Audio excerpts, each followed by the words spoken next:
Councilman Harmon. Thank you, Your Honor. This question is directed to Tony only because this is what you covered during your presentation, but Amy, feel free to jump in. You have various bar graphs on some that have a separate bar graph for the city of Topeka, a separate bar graph for Shawnee County, separate bar graph for Kansas, and then a separate bar graph for U.S. I'm assuming, but I want to make sure I'm assuming this correctly, that the bar graphs for Shawnee County does not include Topeka? It does include Topeka. So I mean, all as the Kansas includes Shawnee County and the U.S. includes Kansas. It's all kind of showing it upwards on a scale. So it does. Okay. So it's not Shawnee County outside of Topeka. Okay. It's just trying to understand if there are differences, and it helps us highlight. I think we do some in the report, but moving forward for Go Topeka in some circumstances where you see Shawnee County differing significantly from the city, there are opportunities there to really see how can we serve underserved folks in the city, say, or the population losses in the city versus growth in the county, raising some concerns, and we might want to dig in the future into where specifically those are occurring and so forth. Okay, thank you. I appreciate that clarification. If I can have another follow-up question, Your Honor. Again, Tony, I'm going to pick on you. I'm used to it. You had a slide which current targets created jobs. I can. The very last one, logistics and distribution, showed a negative 0.2 growth for the 5-year period, 2009 to 2014. I found that a little disconcerting because part of our economic development efforts have been to attract Target Distribution Center and Home Depot. While I'm truly delighted to have those corporations having their distribution centers here, the lack of growth concerns me. Are you in a position to address that? Yeah, to some degree too, and we just in the report, and we've spoken to Go Topeka about this. It is concerning because it's very small, the job losses, and they were primarily among truck drivers and warehouse operators, but the contrast was that they grew nationally, and many folks in the community, what our understanding was that was heard is that automation was attributed to it, and this is happening globally. You're seeing more automated systems within the warehouses that reduce the need for drivers and forklift operators and so forth. But although that's occurring nationally, the industry grew over the exact same period. There was pretty strong growth across the country in logistics and distribution. So automation couldn't have been affecting it all nationally. So I think for us, what that raises is, and we've spoken with Go Topeka, is an opportunity to speak directly with those employers and highlight just this question and say, hey, what are the concerns that you're having? You've had some layoffs in the last few years. What were the reasons for them? Are there things that we can do? Are there things that we can help? Or is it a national trend within the industry, or is it particular to this community? We've heard some talk about aging infrastructure in some of the warehouses locally, and potentially a need to review the inventory of warehouses and see what opportunities there are to update them. So there are a number of factors, I think, that need to be considered, but it does require a more detailed conversation with those employers. Yeah. Right. And another follow-up, Your Honor. Well, thank you, Tony. I appreciate that. It's what's disconcerting to me is we have spent a lot of money acquiring the real estate to incentivize those companies to come with a certain expectation that jobs would be created and retained, and now you're telling me that because of automation, those jobs perhaps are disappearing. So, that tells me that I just find that very disconcerting. Yeah, and I can completely understand that. I think the trend of growth nationally, though, tells me that automation isn't taking away jobs nationally as an industry. So my hope would be it might be just one segment of a company's sector had something happen over the last few years, and hopefully through a discussion we can say how can we help you be the best performing sector within the Home Depot distribution system. I'm not as personally familiar with each of the companies here, so I mean that's just a highlight to us that I think we have marked for Go Topeka as a topic to be addressed very clearly. Thank you, Tony. Thank you, Amy. Yeah. Appreciate it. Thank you, Mayor Wolgast. Councilwoman DeLisa. Thank you. It was very exciting to hear your report. for I think 2 years I've been having the discussion that economic development, although it's very convoluted, is a factor of also having in mind quality of life. Yeah. And ensuring that we look at it from a global perspective. If we don't have good quality of life, we're unable then to attract the employees that are wanting to come in here. And it was wonderful to see that we're talking about accelerate downtown revitalization efforts. And for 2 years, we've been talking about how the chamber, or Go Topeka in this case, what is the role? Because there is a very big disconnect with regards to support for businesses that are supposed to be going into that area. Just earlier in this meeting, we heard that this is not, retail is not something that is supported. And I'm sitting here going, downtowns are run by retail. So therefore, what you're saying here is that there should be, like your words say here, an expansion of the Go Topeka scope, which maybe should that include also retail and supporting maybe that sector of downtown to improve the quality of life? Could you elaborate on that? I would love to. And I kind of have the same questions you do. As part of this process, we did not conduct an evaluation of your economic development structure here or organizational-wise. Go Topeka. Our assignment was to look at your target industries and look at your economic data and performance.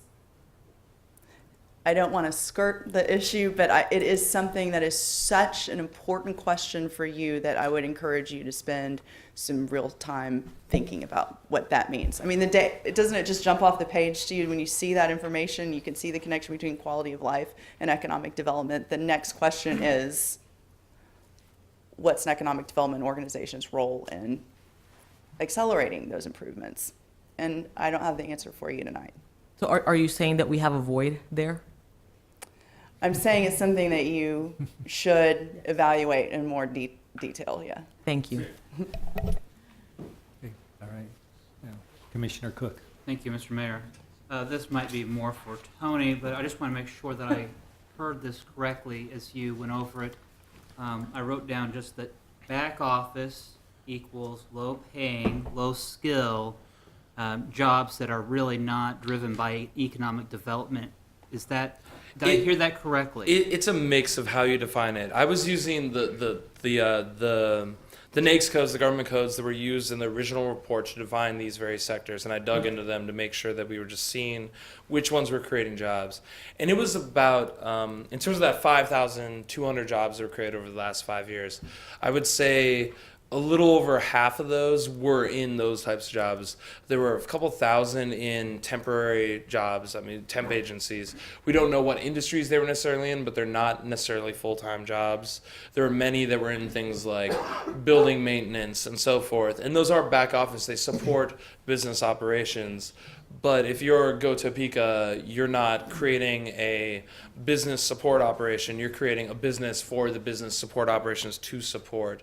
And that's where, in our mind, the movement from the term back office, which does also include things like accounting and so forth, which we kept in there, but moving it to more of a professional and a business services job where you can help and affect the industries and the law firms, the engineering firms, all these people that are operating that in turn created demand for those lower level jobs that will be there and continue to grow but don't need to be targeted. Does that make sense? Yes, and if I can just have a follow-up on that. Yeah. So when I go out into the community, if I was to hold up just that tablet and show that table and say, look at all the jobs that have been created, that might come with a red flag of those don't necessarily equal full-time, high-paying, living wage jobs. Yes, exactly. And that was the main thing in terms of the adjustment and the refocusing that jumped out to me, because I said that's an enormous number of jobs compared to those other industries. But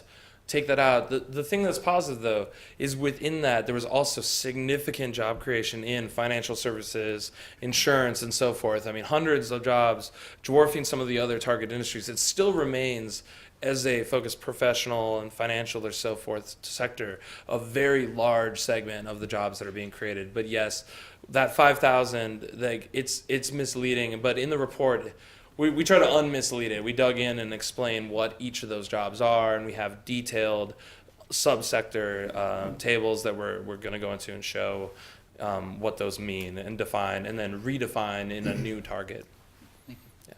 Mr. Mayor, Sure, if I go just ahead. might Go have ahead. one last, and it's just that, I do appreciate that Avalanche did not sugarcoat this report for us by highlighting that we do have issues with poverty.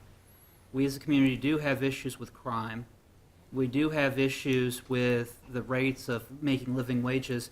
And I think it would have been easier for Avalanche to have maybe sugarcoated that, maybe brushed over it. But by addressing that, that puts it back on us to look at our economic development engine and whether or not we're meeting those needs for our community. And so I just wanted to thank you. Thank you. you. And Thank you. just a little on that, to that, I think, heard in, and it comes out in some of the SWOT and the discussions that we had, there was some disconnect, I think, within the community of folks that felt not included in some of those opportunities and some of those connections and growth that are occurring. But that is also a strong opportunity to reconnect them. I mean, that's a strong base of population that wants to be involved and wants to help build this community. Okay, fine. Good questions. Councilwoman Hiller? Couple questions. Is our PT's Coffee is a company that's grown quite a bit here. Is that in the food sector? Where is? It's what are not. their numbers? It would not be in there. That would be under retail, which was not a target that we were looking at it within these. Even though they purchase and roast and ship all Even over though the they country. purchase and roast, they would probably. No, actually, that would depend. They might. It depends on how they categorize themselves. Essentially, with the IRS, if they were categorizing themselves primarily as being a company that does retail sales of their coffee, that's how they would be.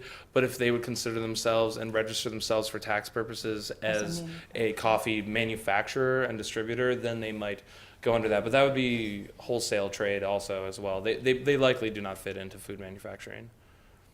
Okay. If I may, Mayor, one of the comments that one of you made, so whoever made it, was regarding these different sectors of services, and that we also needed to look at them in terms of whether we were needed to grow that sector of service. And the one that you've identified that has grown like crazy for us, that being the financial sector, has largely done that on its own.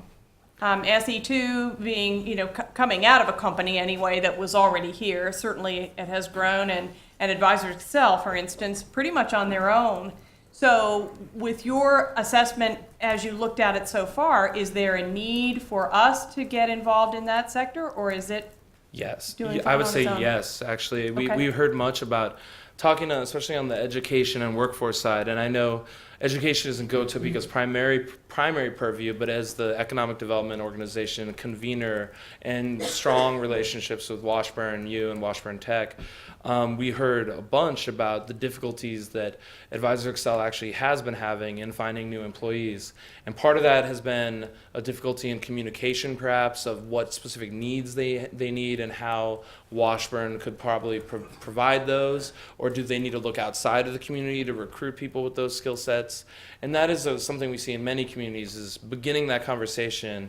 And an economic development organization plays a great convener role there of bringing those employers and those educators and saying, hey, we need to figure out what your needs are to help you grow, because they have expressed challenges finding employees to fill positions. They've grown fast, but there's a high potential they could be growing much more quickly with the appropriate folks coming out of the local university that know about the jobs and have the skill sets.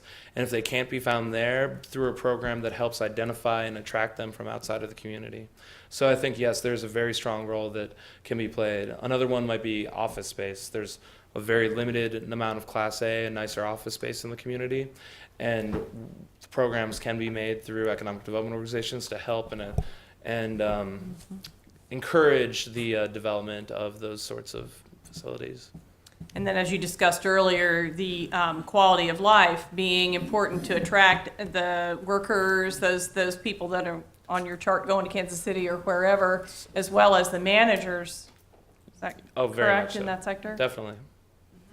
If I could ask one last question.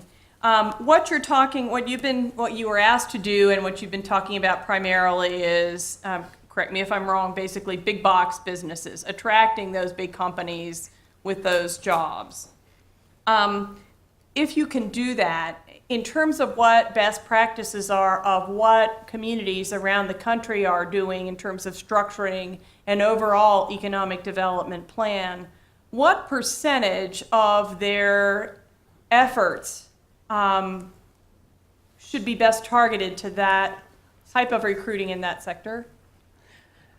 Karen, we talk about it in our field as economic development needs to be a three-legged stool. I'm almost kind of tired of saying that because we say it so much, but the three-legged stool, it has to be a balanced approach. Recruitment's only one leg of that stool. Business expansion and retention is the other, and startup and entrepreneurship support is the third. In a lot of our communities that we work with today, local business expansion and retention, as well as entrepreneurship, are more heavily weighted in terms of economic development attention than just going out and trying to compete for recruiting companies. It's still very important to be out in the marketplace, talking with your target industries, having a good, smart marketing campaign externally. We're firm believers that here locally, you've got a tremendous opportunity to grow a job base using your own people and your existing companies. Does that help? Mm-hmm. Okay. And very specifically, I think the educational programs being just that for local employers, a lot of that is they need people. If they're having trouble finding them, you get that communication going and workforce programs that will help them grow. The makerspace I meant to mention actually during the presentation is very exciting, tied to that advanced systems technology target. That is just what we're seeing around the country. More and more people starting their own companies, one person, two person, having that space, the resources, the advice of larger companies. And I mean, there's tremendous opportunity for both entrepreneurship and retention and expansion here in Topeka and Shawnee County. Thank you. And that even attracting the big companies, then that's a different approach than just going out and trying to get them to come. Yeah. Right. Thank you. We want to be bringing this to a close with just a couple more questions. Councilman Schmidt? Thank you. This is probably for Amy. When I look at the 5 bulleted points on the challenges that we face here, there are 2 of them: the limited awareness of Go Topeka's efforts and tools, disconnected small business and other support resources, which seem like communication issues and the kind of things that we can create plans fairly easily to address. It's the other 3 issues: the loss of residents and difficulty attracting new workers, increasingly tight supply of available workers, and the perception that Topeka offers few cultural amenities than other Kansas cities, particularly for young professionals, which I think are all tied together. It's kind of our perception, and we do an excellent job of highlighting our own negativity in this community at times. And there are a lot of groups that are working on that aspect in being able to promote the positives within our community. My question to you is, in your research, is this more of an internal issue or an external issue? The perception of Topeka as being void of cultural opportunities and quality of life opportunities? Wow, that's a big old question right there that you just asked. We believe that a strong external marketing and awareness building campaign has to start at home, and your own residents need to be cheerleaders for your community. This isn't just the job of the economic development organization alone, your small voice compared to, so I think it starts at home. I come from a community that is the best cheerleader for its community, I think in the country, Austin, and a lot of it's just us cheerleading and people thinking we're cool because we just talk about ourselves all the time. So it does start at home. The issue around talent is multifaceted, and this isn't an issue that you're facing alone here right now. A lot of communities are struggling with this right now. It starts with talent alignment and getting that pipeline of talent aligned with the needs of your local industries, and that's an at-home thing. But it also has to do with your external perception and the interest of people from outside in coming here. not just because there's job opportunities, but because it's a great place to live and thrive. So when you tackle this issue, you need to stay aware that there are multiple ways of approaching it. And it's important to try to do all of them and not just one part of it. You know. Okay, good. Councilman Brown. Thank you, Mr. Merrill. I'll be brief. I want to thank you for the frankness of this report. You've given us some things to look positively towards, but you've also been very honest about what our challenges are. And I wanted to reference page 10 and the growth in median household income and talk about that in relation to the 21% poverty rate. Obviously, there's a correlation there, I'm sure. But can you expand just a little bit on how that high poverty rate may be affecting economic development and in what way? If you can comment to that. And then, so that I've got them both in here at the same time, can you be a little more specific on crowding out existing employers in relation to food manufacturing?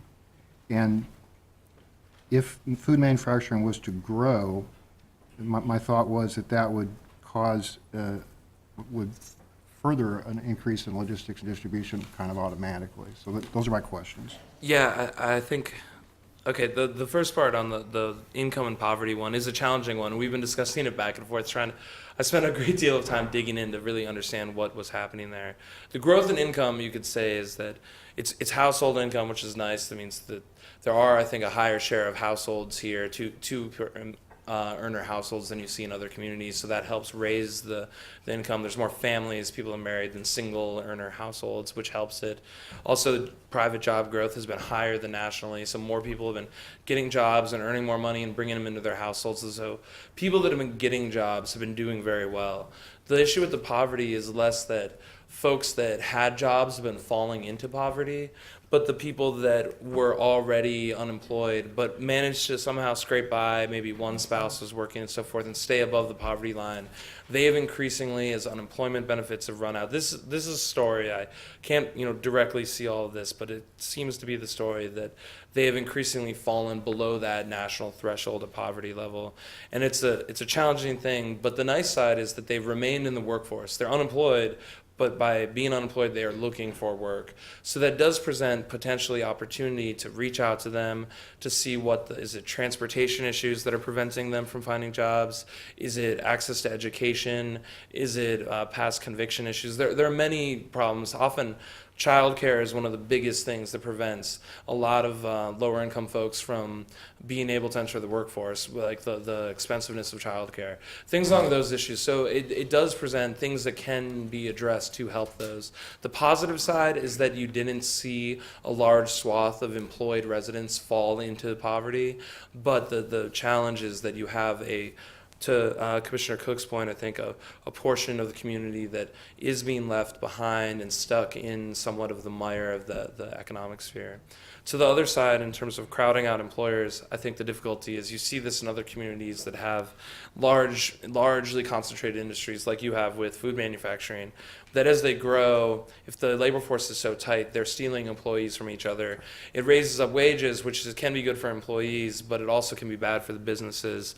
If they are struggling to find people and they're stealing each other's employees, and there's no new employees with training and interest entering the market, and they keep having to steal from each other, at a certain point, it reaches a crisis level, and perhaps they go somewhere else where there's a larger employment base available. And so that would be the fear there. So in conjunction with the growth that's occurring, it needs to be awareness and education of opportunities that are being created and letting young people know about jobs that are coming up, education programs, being prepared to accommodate the number of people that are coming out and creating jobs, communication with employers and the educators.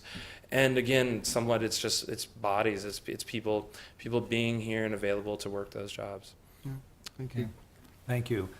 And very quickly or briefly, where does this go now? I mean, what will you be doing more now with Go Topeka? Because you talk about some things you're looking at, et cetera. Well, this is the completion of our contract with Go Topeka as it stands now. We're working on finalizing some reports for them that contain all the details that Tony has described, and then our contract with Go Topeka is Okay. going to be So complete. as we have questions or want more information or something, it would be Go Topeka that would have that information. Yeah, We would contact Go Topeka, and then they would go to if them. they, I mean, we want our clients to succeed and want to be as helpful as possible. So you can always ask us questions directly. We're happy to talk with you. Thank you very much for the report, and I know we took a long time, but I think it was very interesting and certainly educational and informative Good. for us. Good. And Thank I you. want to acknowledge Go Topeka for taking this step. This is always everyone likes to be evaluated and find only good things, but it's also then the honesty, the truthfulness that makes it meaningful and a learning experience for us. So thank you for the program. We go to the next item is item 6, a discussion regarding the process to develop JEDO performance measurements for publicly allocated economic development funds. In our last meeting in December, we had a provocative discussion on establishing some more specific performance standard measures with Go Topeka.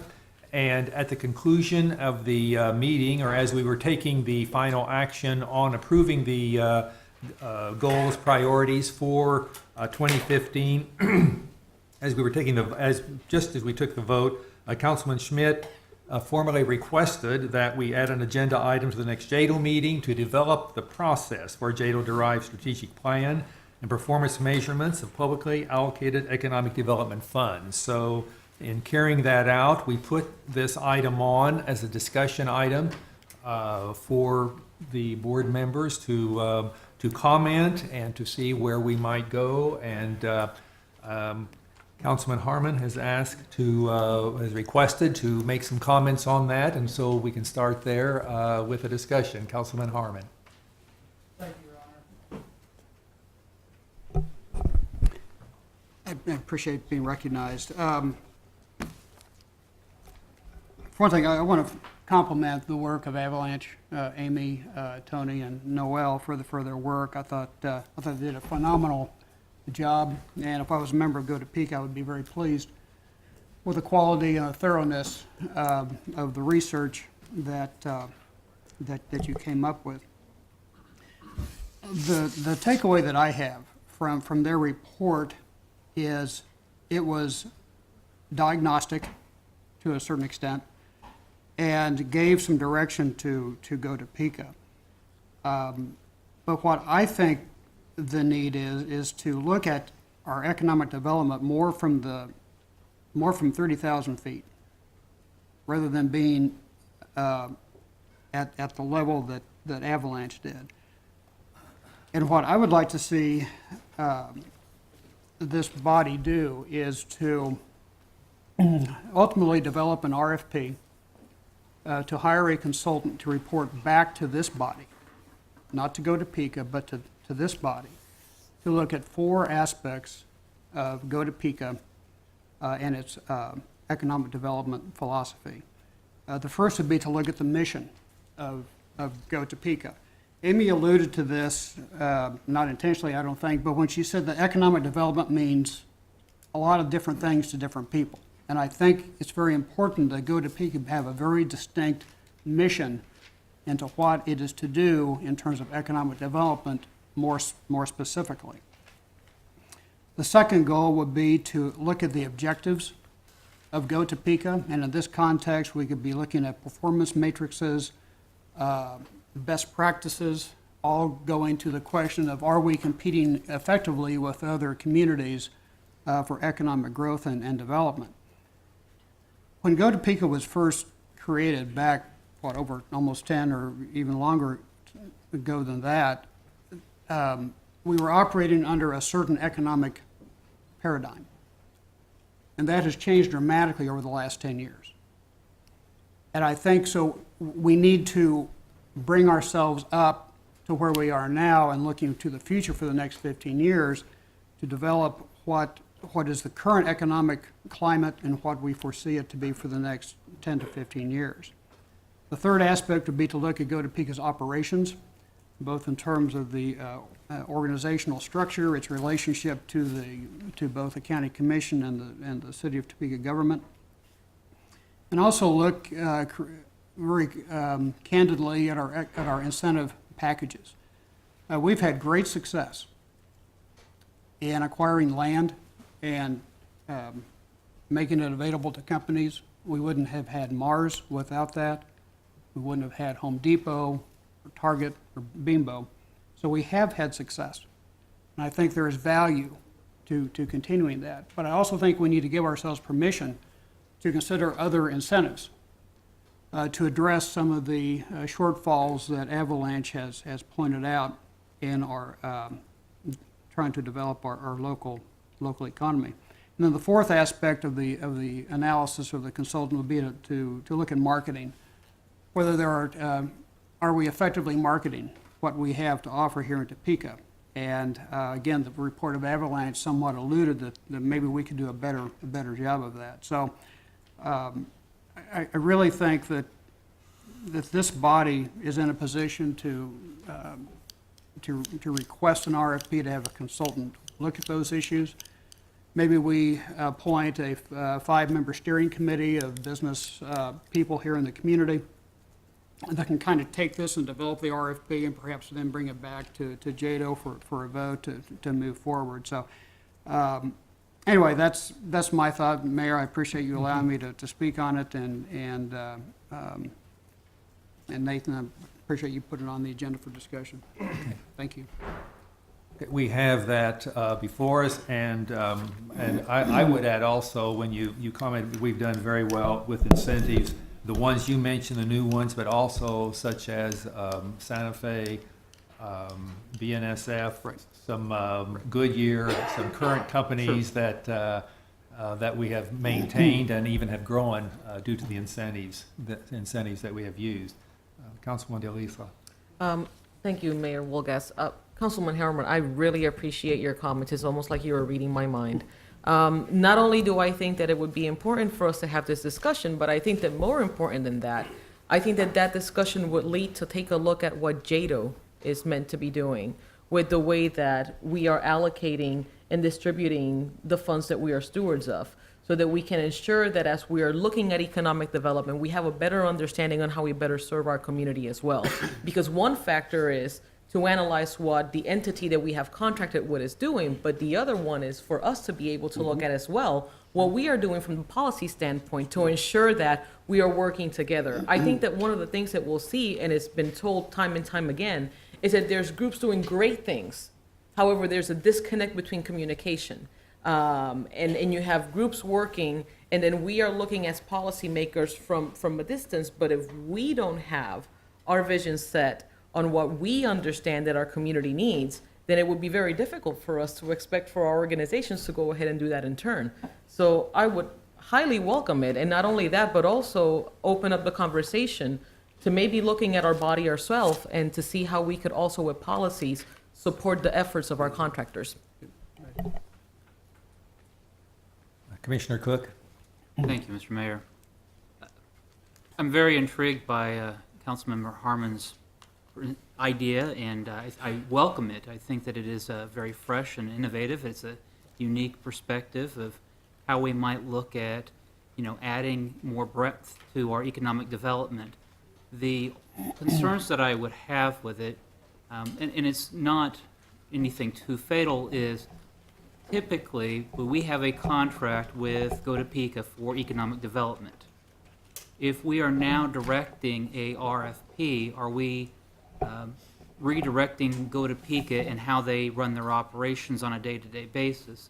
And it goes to a question, is this an oversight board, or is this a down in the weeds, working hand in hand with Go-Topeka board? And I think that's a change in mindset. In the past, there's been the mindset that this is nothing more than a policy review to make that check of whether or not Go-Topeka is performing or not. And here we're talking about really taking some innovative steps to really working hand in hand with Go-Topeka and on that day-to-day basis. And so I think those things are innovative, from that perspective, those are just food for thought. The other part is how it would be paid for. Would it be paid for out of the $5 million that is allocated for Go Topeka, or would it be paid for from some other source? We look at the study that was done by Avalanche, and my understanding is that was, I might be speaking, I'm not sure if it was paid for out of private dollars or if it was paid for out of the $5 million allocation that goes to Go Topeka, but that might be something to keep in mind. Thank you. Very good. Good, excellent comments. Councilwoman Hiller?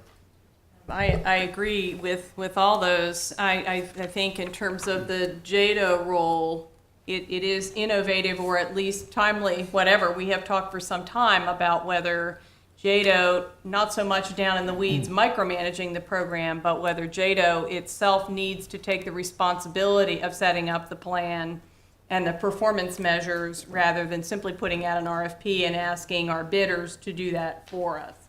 And so certainly that much more affirmative role on the part of JEDO, if that's what economic development entities elsewhere do, or if it's what we need to do, is certainly something to look at.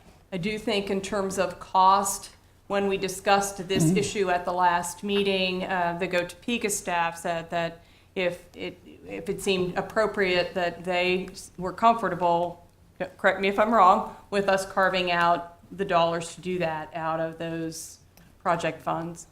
So. Councilman Brown? Well, I want to thank Mr. Harmon for his suggestion. I fully support it, as long as it moves us towards performance measures that the JEDO board can then work with Go Topeka on. Thank you. Your Honor. Yeah, Congressman Harmon. Thank you. Councilman I just, Harmon. I meant to say this part of my comments, and I failed to.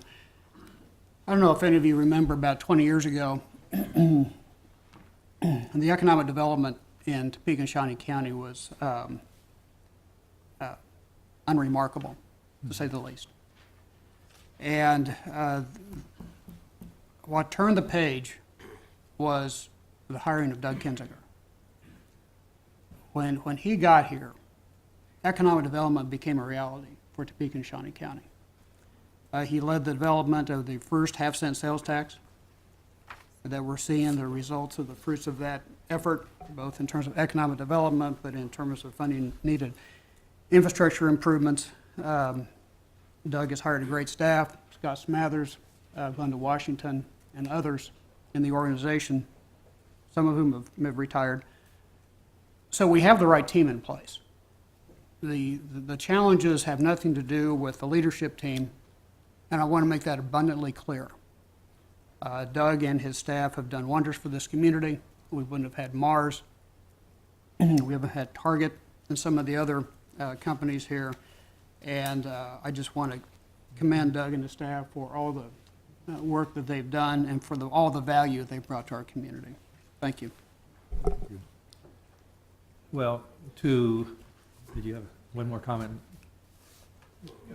Well, I was going to suggest, we've been here reasonable time this evening, and this is an issue I don't suggest we try to write something or put something together here, that we, perhaps as a suggestion, we put something in writing and bring it back to the board. And our next scheduled meeting is May, but we certainly could have one earlier than that, in a month, 2 months, 6, 8 weeks, to discuss this. And I certainly want to get the input of all board members, all voting members certainly, on the directions, and get some input from the community on the direction that we could go. And if that's with your general consent, that's the direction that I see going. Councilman, Commissioner Cook. Thank you, Mr. Mayor. I think that we should continue with the Archer philosophy of the one that brings it up is the one that's responsible for drafting it. Right. That seems to be Right. the Archer philosophy. Yeah. Well, and we certainly want to include have a county person in that process, some shared responsibility in that area, as well as other people in the community. Yeah. If I could throw out one comment before we break from this issue then. I guess I had always thought, maybe it comes out the same, but I had always thought that at this juncture, when we are roughly 2 years out of starting our new half-cent sales tax and our new economic development plan, that what we would do was do a study very similar, all the items that you were listing, including yours, which I would call number 5 at this point on the role of the JEDO, but do it empirically to just say what are the best practices and what would be appropriate for this community, rather than doing it in the context of evaluating how Go Topeka has done.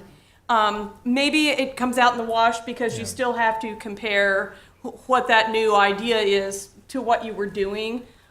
Just as it's framed, I throw that out as an approach, a different approach to constructing that.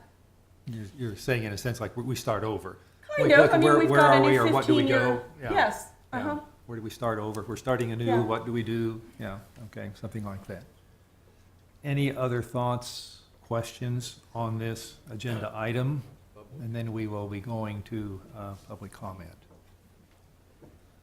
Yes, My, Councilman Schmidt. my question or comment was going to be somewhat what we just discussed, and that is, how do we do this moving forward? What's the process for getting this done? We spent a great deal of time talking about this the last time, and I think what Mr. Harmon's presented and, the opinions that were expressed in the last meeting have been really good. So I'm wondering if we need to put this in more of a formal idea of setting a deadline for coming up with something to consider for this body, or if, and I mean, we would obviously need the consent of the body here to do that. And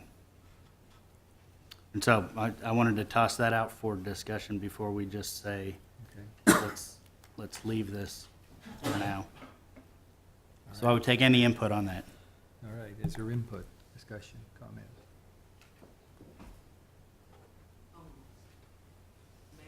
Sure, Councilman. Councilman Schmidt, do you have an idea of a tentative? Or your mic, Do you have an idea on a tentative motion that you would like to propose? Well, I was considering, I haven't put together an RFP like this before, so I don't know how much time we would need, but if we could set a motion to get this accomplished within, before the next meeting, certainly. I don't know if it would be realistic to put a date on this of a month or 2 months. Well, and actually, now, are you speaking about the RFP of getting it ready? Or my thought was that we would first come back with a proposal on what we are going to accomplish in that. Take that step first so we get agreement of what we're doing before we write up an RFP. Now, I think that would be fair. I think Councilman Harmon spoke of putting together A committee. a committee of various people from the county and the city to take a look at this and maybe to come up with some ideas. If we could have that established within a month, 2 months. yeah, I see doing think, that. I think that might be something we want to A month. formalize at this A point. month to establish a committee? Well, 2 months? yeah, I think 2 months, we can do that. We can come back, we can have get the input, a written proposal of what we want to accomplish, and bring that to the board, and from that, we would develop an RFP. Mr. Yeah. Yeah. Could I make so, Mr. Schmidt, are we saying that we would entertain a motion of within 2 months establishing a committee to set together an RFP? Or establishing an RFP to set up a committee? No. To move, no? No. Mr. Mayor, Yeah, can I point Yeah. out, it is discussion only. yes. Okay. I think we've reached consensus that we want to move forward, but I definitely think we want the public's input on this too, and their feedback from tonight's discussion, but it is on the agenda for only discussion. So I think we go back to our previous discussion from last meeting about adding to the agenda and that sort of thing. So I sense a good bit of consensus here that we move forward with it, but not a formal. I think there is that consensus of how we're going to be handling it. Okay, any other comments? All right, we will, Does that mean then that you will consult with Councilman Harmon about how much time Yes. he needs to come up with that and set a new meeting accordingly? yes. Okay. That's what I see was what I was stating. Well, we'll come back to the board with a better description, putting in writing sort of what was said here and the process, and then based on that, we would have an RFP, is what my thinking is. All right? Okay. Moving forward to the next agenda item is public comment. We have 6 persons who have signed up, and the first is Joseph Ledbetter. Excuse me, we're not on the discussion item? No, we're going on to the public comment. I signed up for the discussion item. Well, there was no action item on it. If there had been an action item, there would be public comment on it, but you certainly could discuss it as a part In of 4 public minutes? comment. I don't think so. Okay. Once again, the public is shut down and our comments are not important. First off, this story that was told tonight was interesting. Some of it I agree with. Poverty is up. We are losing population. That came out. We have a disconnect with small business, and that is clearly because of the one-sided conversation that takes place in this community about economic development. Small business people, like myself and others, are not included with ideas or comments or what we want. Oh yeah, we can speak for 4 minutes at the end of the meeting, but the business is already done. Shovel-ready land, we haven't had a deal in 3.5 years. I don't consider that a success. And we've got hundreds of vacant acres that have not been filled. And we've spent $15 million by the figures I've gotten on that land and the infrastructure.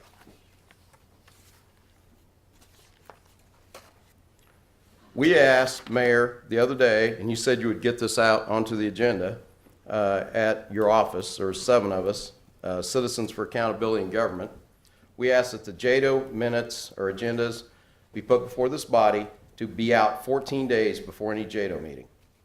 We asked that the JEDO and Go Topeka budget be out to the public 60 days in advance with a public hearing on it 30 days in advance of that budget vote. That's public input. We asked you to get that moved onto the agenda so there could be a discussion. It was my understanding you said you would. JEDO minutes, rough draft, should be posted within 14 days after each meeting so we can see what was clearly discussed here.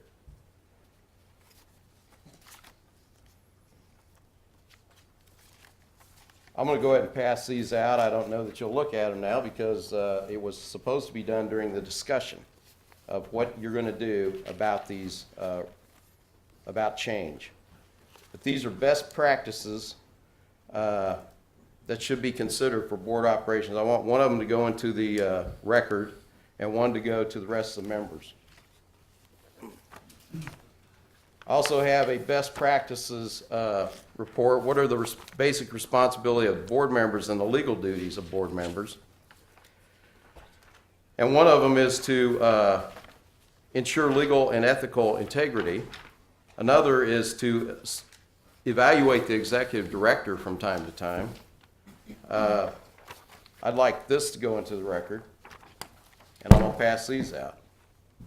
Because best practices was mentioned by the Go Topeka chairman at the last meeting, that they were having that discussion internally at Go Topeka about changing all their best practices, or actually having best practices. There are websites you can go to clarify your duties of oversight, which I think have been limited. Public discussion is always okay, even if it's perceived by those in power to be negative. We pay the taxes, and it is okay for us to speak and bring up ideas that are different from a contractor.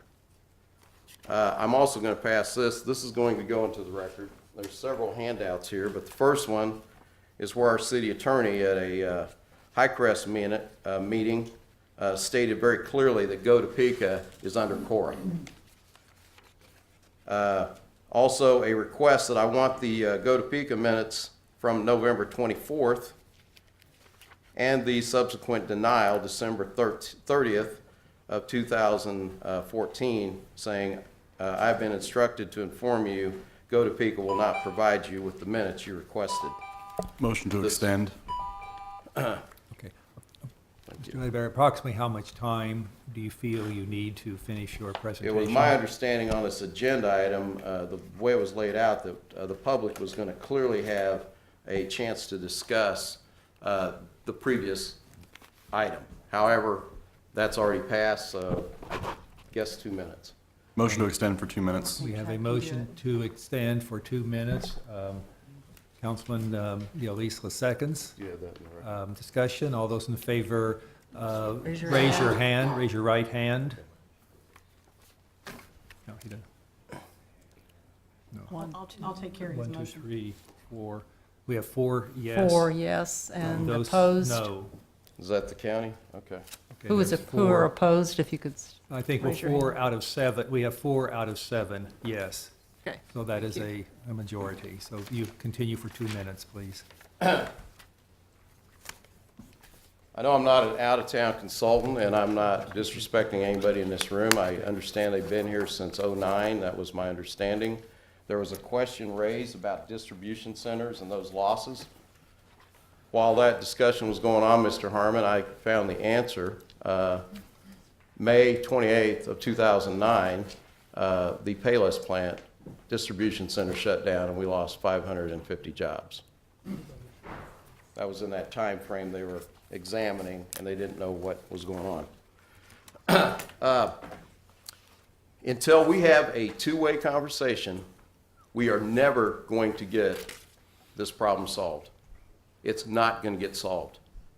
The public has a right to speak. The public has a right to input. Will the public be allowed input into this RFP process that we just talked about? Or is that just JEDO board members? Or just Go Topeka? And I would prefer that that study be paid out of some fund besides Go Topeka paying for it. And I don't know where you're going to find that, but the contractor should not be involved in anything that analyzes their performance.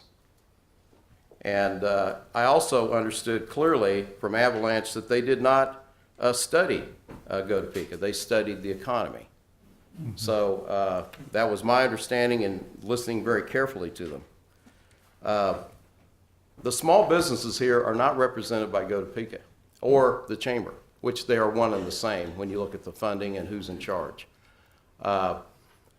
There's 7,000 of us in this town that are small business people. There's only 1,000, if that, that are with the chamber. Most of the people in this town, businesses, are not represented by the chamber. We have a right to input as well. It's not just the citizens, it's the people actually creating the jobs. And until you have that conversation, you're going to continue to have a disconnect. Thank you. Thank you, Mr. Ledbetter. And just a point of clarification, when you requested some changes in our rules and procedures, those will come before us. They couldn't tonight because there was not appropriate time to put them on the agenda because the agenda had already been set. But those are rules and procedures that I intend to bring before the board. And that would be at the next Okay, meeting. thank That you. would be the next Sorry, time I we do it. misunderstood Yeah, that. okay, All that's right. fine. Thank you. The next person, and also to clarify, and I recognize Mr. Man Speaker to make the motion on extension, and he is not a voting member, so that will be Karen Hiller that would be making the motion. Thank you. The second person to speak is Carol Marple. Thank you very much. My 4 minutes will go by very quickly, I'm sure. I wanted to hit some high points that I feel are important. My first comment is that I am extremely disappointed that the JEDO board members don't feel that they need to follow their own operational rules. You know, a lot of you set those rules up. You said that we are supposed to have posted 5 days prior to the meeting what the agenda is. That did not get posted until yesterday. You know, we had We had the minutes of the past meeting, and that was it. You know, you can't have a discussion if all of us don't know what's going on. You know, you may have your packets, maybe, but we don't. But that's just a comment. My other comments are, I kind of like nuts and bolts. I think you have to look at your organization and see what they do. And I know that there's been a lot of criticism of myself that I've made a lot of core requests and I've tried to understand things. But I guess probably the latest one that I made was I asked, if you look at the 990s, the IRS forms, which they fill out and they sign under oath, it says that they have no employees. Now, I don't understand that. It says that they have 200 volunteers. We pay wages. We have, you know, and it's a handout here. And I guess if you can't answer that question, if you don't know how many employees you have, how can you run their economic development? You know, it's right here. You can look at it. And I mean, the question is very clear on the 990. How many employees do you have? The response that I received was that we have 8.28 1 year, 2010, and 8 in 2013. So I guess that's some of my question. I also have a problem. You're in charge of my sales tax money. I would like you to do a good job with it. I asked a question about where is our carryover money? I was surprised, maybe not really, that we have almost $6 million in Core First Bank. Now, I don't understand why that the gentleman who is on the board is also, you know, Core First Bank. It seems to me a lot of you, the folks, vote and the money or jobs or whatever you have some stake in. The big thing that really upsets me is that we have almost $8 million of carryover money from the year 2013 through the 10 months in 2014. Okay, we earned, and I know interest is down. I don't have any on interest, but it is down. We earned $6,126 worth of interest. But we paid fees to these banks to handle this money to the tune of $3,952. Okay. Your time is up. Would you I'd want like to additional go time? on Would you like additional time? about 2 minutes. Board, do you wish to provide that time? Okay. Councilman DeAlicia moves, and Councilwoman Hiller seconds to provide an additional 2 minutes. Discussion, all those in favor raise your right hand, raise your right hand. 5, that is, and opposed, that is, we have a majority. So you may continue for 2 minutes. Okay, we had almost $8 million in the bank for 22 months. When you deduct the amount of money that we were paid for interest minus fees, we made $2,174. That, in my opinion, is not good management of my money. I think you need to look at some of these. And I make CORAs, and some of them are said, we can't answer that CORA because it's paid for by private funds. Well, if these are all paid for by private funds, why do you need my public funds? You know, why do you need it? If we've got $8 million in the bank, you can't answer my CORAs because they're paid for by private funds. You don't need any more money. The last one I also don't understand is why Topeka is not bound by the same laws that the rest of us are. You have a time frame to answer a CORA, but they can write to you and they can say, we're too busy. We'll maybe get to it next week, you know. And I guess really that's all I have to say. I don't understand it. I'm trying to learn, but I do believe that we need to have a better job done all the way around. Thank you. Thank you for your comments. Next is Scott Griffith. Thank you. First, I'd like to thank Avalanche for their report tonight. I think based on the conversation I heard by this board, we have a lot to do going forward. It was an honest report. That's what we asked for. It told us a lot of good things and a lot of things that we can build upon and work on. So I want to thank Amy, Noel, and Tony for their report tonight. A lot of hard work, and I think you'll agree it was well timed. 5 years is a long time for a lot of changes to occur.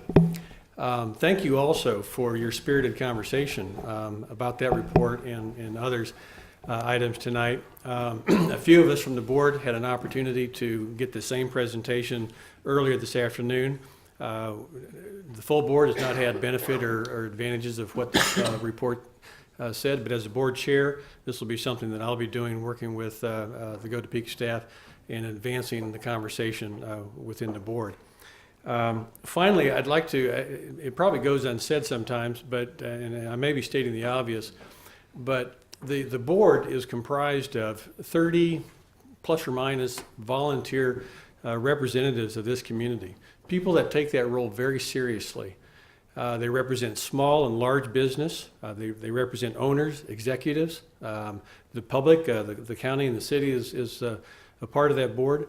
And I want you to know that we in addition to taking those responsibilities seriously, I think and believe that for the last several years that I've been on the board, we have been extremely thorough and thoughtful with the governance and oversight that we've provided Doug and his team Go Topeka in guiding them and assisting them in the decisions that they've made over the last several years. I think we've had a lot of positive results, but we've got a lot of things that we need to step back and take a fresh look at, and this report will help us get that started.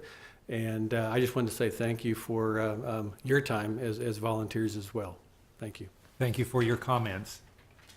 Next is Jeff Weetham. Okay, he is passing. Next is Alan Towle. Thank you very much. I'll pass. Thank you. Next is Lazone Grays. He is not, Lazone is not going to pass. We look forward to your comments. He's got that dance ball.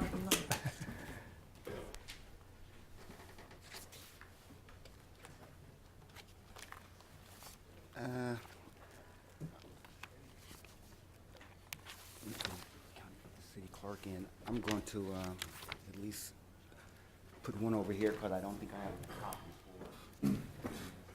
Okay. I might have given you my copy. Anyway. Good evening, members of the Joint Economic Development Organization. My name is Lazone Grays, concerned citizen of Topeka, Shawnee County. To be brief within the few minutes that I have, just to sort of hit on the discussion of the performance and things, what I've always done is I've always followed this economic development plan that was the precursor of all of this here. It was passed by the county and the city council in 2002, the economic development plan. And then it has some very good strategies and goals, responsibilities, and in the back there, it had key indicators, economic performance. So don't know if you have seen it, but if you talk about going back and looking at what was the original, maybe you can read this here and then see what has happened over time. And when it comes to that definition of economic development, I have always used in my advocacy over the years on the definition of economic development that was in the interlocal agreement. That's the only one that we can go off of. And I tried to use this economic development plan as the things that I was going to address, and I tried to check them off as they are accomplished. Some of them may have taken 12 or 13 years, but I would rather keep coming up year after year and working on it so that it can eventually check it off. Because there are mayors and commissioners and council persons and governors and everybody, they come and go, but as different people come and go and their ideals on economic development change and you get away from the core of what started all of this discussion, then I think that you get to this point so many years down the road to where what is economic development, what has happened, and where are these benchmarks at. So in a suggestion, you may want to review what were the original ideas of the body and what does that mean today and how is that going to affect further down the road. The handouts that I have, they were stapled in the wrong order, and so I guess I'll try to start in that order. There was a copy on the front cover of a young person that I just wanted to share as far as an example of youth achievement. I attended last month or last year when there was the JEDO meeting. I shared a lot about the new changes of the state federal workforce development direction. Last month, there was the Kansas Workforce Summit, and I believe that the mayor was there but didn't see others. But if you read the minutes, much of what I said at that last JEDO meeting is more concrete today, and I don't think that there's much latitude for the city or the county to not do anything, because a lot of what the federal and the state who came to explain how the Workforce Innovation and Opportunity Act is going to change and what those requirements may be are sort of real and apparent. One of the sheets there after the article about the young person there, and I think what I didn't, I missed a page. I think by the time he was 13 years old, his company was worth $3.5 million. So that just goes to show the opportunities and the interests of young people who may be living right here in this community. There are changes from the Workforce Innovation and Opportunity Act that's going to require that state and local spend funds on youth work experience. And I'm rehashing some of the things that I said last time, but I do want to hit the point home that deals with summer youth employment and pre-apprenticeship. I would like 3 minutes if possible. Okay. Councilman Schmidt moves and Councilwoman Hiller seconds that we provide an additional, how many? 3 minutes. Yes, sir. All those in favor, hold up your right hand.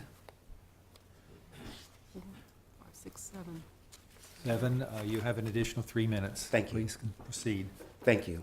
So after that article there, one of the things that I highlighted on that article about the young guy is that the only thing that took it to kickstart off is that he took a video editing course and it really interested him. And then he paid $200 in books on HTML and some other coding language. And this is what led him down the path. The page there with the improving services to job seekers and employers on the Workforce Innovation and Opportunity Act, and hopefully someone is going to share more of this on what the local goal or strategy or state or whatever is, so that I would think that you would want to pair your economic development with the new workforce delivery system so that there are some unified priorities. It is really the JEDO's responsibility of setting the priorities and not a contractor. That if you say that the priorities are training and unemployment, things of that nature there, or poverty, then any contractor should have the requirement of merging around what it is that you're looking at. So I shared this here so you could have, not from my words, but from words from the top of what is going to be looked at and required by the state and federal workforce development. One of these here is the vendor diversity report. Whatever the performance is in economic development from this point on, I would hope that, and I know that Mrs. Glenda Washington and Mr. Scott Smathers, I'm continuing to work with them, trying to see how I can help try to get a few of these things here resolved. I've checked off some things over the years that I don't have to go back and address. So there's a few things on here that I'm going to continue coming up here until they are addressed. And one of them is youth unemployment. I don't have to worry much about the skills trade, training and things because there's some monies there I think we can still work with, and there's other partners waiting in the wings for things to happen. But this vendor diversity report is still an issue as the same as it is, same as the youth unemployment. These numbers here are a reflection, and the same with the unemployment data that I have on the other page, which I would like to state that Topeka was the only city amongst all of the major cities in Kansas to beat the unemployment, that had less of an unemployment than the state of Kansas even, in the state of Kansas. So we have finally gone from seeing a great reduction of unemployment of black men, women in the city and the county. But then again, even in 2013, 15.9%, that is still too high. And so I hope that this is something that will make it into the plan. Part of the, well, time is over, and I'll just wait till the next meeting to. All right. Thank you for your comments, and thank you for bringing these issues before us. If there's no other items before the body, we are adjourned. Thank you.